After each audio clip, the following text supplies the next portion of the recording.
అందరికీ నమస్కారం. అమ్మ మాట అమ్మాయి బాట ఛానల్కి స్వాగతం.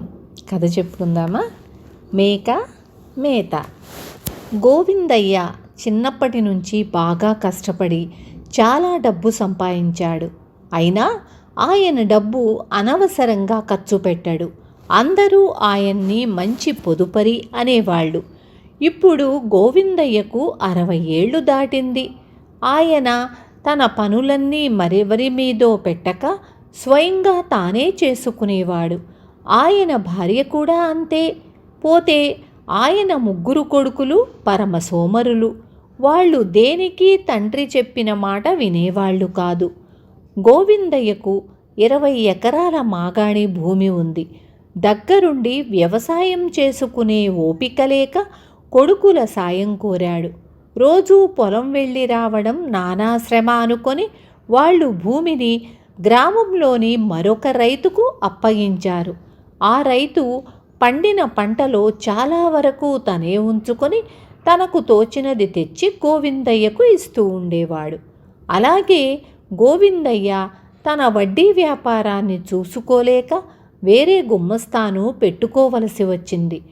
తనకున్న బట్టల దుకాణాన్ని కూడా ఆయన ఎరిగిన వాళ్లకు అప్పచెప్పి వాళ్ళిచ్చిన లాభం తీసుకుంటున్నాడు. 3 కొడుకులు 3 పనులు చూసుకుంటూ ఉంటే ఆయనకు నిశ్చింతగా ఉండేది. కానీ వాళ్లకు డబ్బు ఖర్చు చేయడం తప్ప మరొక పని మీద ధ్యాస లేకపోవడం వల్ల గోవిందయ్యకు దిగులుగా ఉండేది. గోవిందయ్య ఇంటి చుట్టూ చాలా ఆవరణ ఉంది. అన్ని పనులు మానివేసి ఇంట్లో కూర్చున్నప్పటి నుంచి ఆయన ఆ ఆవరణలో రకరకాల మొక్కలు పాదులు వేసి పెంచనారంభించాడు. కొంతకాలానికి ఇంటి చుట్టూ చక్కని తోట తయారయ్యింది. మొక్కలకు పాదులు తవ్వడంలో కానీ నీళ్లు పొయ్యడంలో కానీ కొడుకులు గోవిందయ్యకు ఏమాత్రమూ సాయపడేవాళ్ళు కాదు. పైగా ఈ వయసులో కూడా ఇంకా సంపాదించాలన్న తాపత్రయం పోలేదని తండ్రిని గురించి హేళనగా నవ్వుకునేవారు.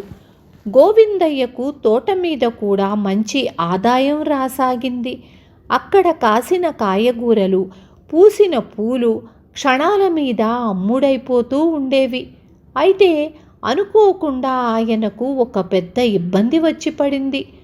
గోవిందయ్యకు పొరుగున కొత్తగా సోమనాథుడనేవాడు వచ్చి చేరాడు. వాడికి పాల వ్యాపారం ఉంది. వాడి దగ్గర 20 దాకా మేకలున్నాయి. మేకలకు వాడెలాంటి మేత పెట్టేవాడో తెలియదు, కానీ వాటి కన్ను గోవిందయ్య తోట మీద పడింది. రోజూ ఏదో సమయంలో అవి ఆయన తోట మీద పడి దాడి చేసి వెళ్ళిపోతూ ఉండేవి. తను ప్రాణప్రదంగా పెంచుకున్న తోట నాశనమైపోతుంటే చూడలేక గోవిందయ్య కొడుకులను వంతుల వారీగా దాని కాపలా చూడమని బతిమిలాడాడు. కొడుకులు ఆ విషయం పట్టించుకోలేదు. ఇక లాభం లేదని గోవిందయ్య ఇంటి చుట్టూ బలమైన దడి కట్టించాడు. ఆ దడిలో రోజూ ఎక్కడో ఒక చోట కంత చేసి మేకలు లోపలికి దూరుతూ ఉండేవి. ఇది పని కాదని ఆయన దడికి అటూ ఇటూ ముళ్ళ కంచె వేసి తోట ద్వారానికి కర్ర తలుపు పెట్టించాడు. ఈ ఉపాయం కూడా కొన్నాళ్ళు మాత్రమే పనిచేసింది. తెలివి మీరిన మేకలు క్రమంగా తమ కొమ్ములతో కర్ర తలుపును తెరవటం అలవాటు చేసుకున్నాయి. ఇక చేసేది లేక గోవిందయ్య సోమనాథుడికి తన గోడు చెప్పుకొని, నీ మేకల్ని ఎలాగో ఒకలాగా అదుపు చెయ్యి అన్నాడు. నీకైతే 3 కొడుకులున్నారు. వాళ్లే వాటిని అదుపు చెయ్యలేకపోతే మా ఇంట్లో నేనొక్కడిని ఎంతకని అదుపు చెయ్యగలను? మీరు తప్ప నా మేకల వల్ల గ్రామంలో మరెవ్వరూ ఇబ్బంది పడటం లేదు అన్నాడు సోమనాథుడు. వాడు చెప్పిన దాంట్లో నిజమున్నదని గోవిందయ్యకు అనిపించింది. ఆయన తోట ద్వారం దగ్గర 3 గజాల పొడవున నిలువున ఒక గొయ్యి తవ్వాడు. గోతికి అటూ ఇటూ బాటలో సమంగా ఎత్తైన గట్లు పోశాడు. తరువాత గోతిని కప్పుతూ గుండ్రని ఇనుప గొట్టాలు వరుసగా పేర్చి బాటతో కలిపాడు. గుండ్రని ఇనుప గొట్టాల మీద మేకలకు కాళ్ళు స్థిరంగా నిలబడవు. అందువల్ల అవి కష్టపడి కర్ర తలుపు తీయగలిగినా తోటలో ప్రవేశించలేవు. కొద్ది రోజులు గడిచాయి. మేకల బెడద గోవిందయ్యకు తప్పినట్లే ఉంది. కానీ ఒకరోజు మేక ఒకటి ఇనుప గొట్టాల మీద కాళ్ళు పెట్టకుండా 3 గజాల దూరాన్ని దూకడానికి ప్రయత్నించింది. గొట్టాల మీద పడి లేవలేకపోయింది. గోవిందయ్య వచ్చి మేక పరిస్థితి చూసి జాలిపడి దాన్ని ఎత్తుకుపోయి బయట వదిలాడు. కానీ మేక మాత్రం ఆయన మీద జాలిపడలేదు. అది ఆ తరువాత 2-3 ప్రయత్నాలు చేసి చిట్ట చివరకు ఒక రోజున ఆ గొట్టాల మీద నుంచి తోటలోకి దూకగలిగింది. ఆ మేక తోటలో అందిన మొక్కనల్లా తింటూ ఉంటే గోవిందయ్య అక్కడికి వచ్చాడు. జరుగుతున్నది చూసి కూడా ఆయన చలించలేదు. తనకేమీ పట్టని వాడిలా అలా నిలబడి చూస్తూ ఉండిపోయాడు. ఇంతలో అక్కడికి ఆయన 3 కొడుకులు వచ్చి, నాన్నా, నీ ప్రాణానికి ప్రాణమైన తోటను మేక తినేస్తున్నది. అలా చూస్తూ ఊరుకున్నావేం? నువ్వు పడిన శ్రమ వృధా అయిపోతున్నదని నిరుత్సాహం కలిగిందా అని ఆశ్చర్యంగా అడిగారు. గోవిందయ్య కొంచెంసేపు తల ఊపుతూ ఊరుకొని, తిననివ్వండిరా, ఈ తోట దానికోసమే వేశాను.